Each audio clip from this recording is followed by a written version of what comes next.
Switching gears now, we're following a tense situation at Michigan State University this evening. Two groups of protesters clashing outside a speech by white nationalist Richard Spencer. Priya Mann is there live with the very latest. Priya, what do you see? Priya, can you hear us?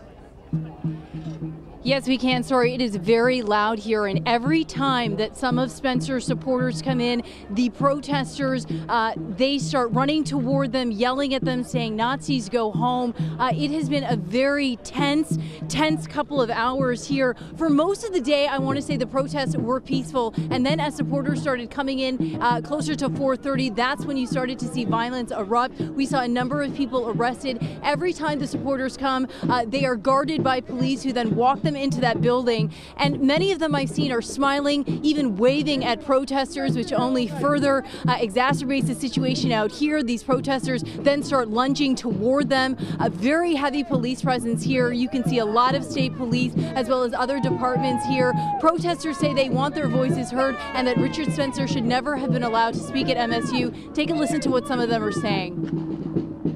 Bring his brand that is causing all this disturbance is just unacceptable, and I think he should be banned from speaking. I am here to engage with the community, with students, with faculty, with anyone who wants to engage with me in a good faith conversation.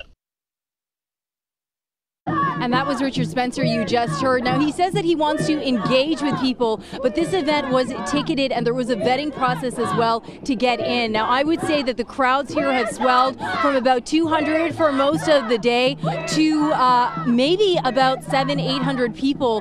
The crowd just keeps getting bigger and bigger. And again, every time supporters walk in, that's when this crowd starts chanting, starts lunging toward them. We are here live in East Lansing, continuing to monitor this situation as it unfolds. At this time, Richard Spencer is right now speaking inside that agricultural building. Reporting live from East Lansing, I'm Priya Mann, Local 4. And I think what a lot of people don't realize, Priya, is that area at Michigan State, the pavilion as it's known, is very big. It's where they have lots of livestock shows. And I think the idea was to have it in that area where it just would be away from campus, and yet now it's kind of having the reverse effect. So many people are able to congregate there and there's a lot of space. But Priya, have you seen anyone else get arrested other than the two we saw taken down earlier?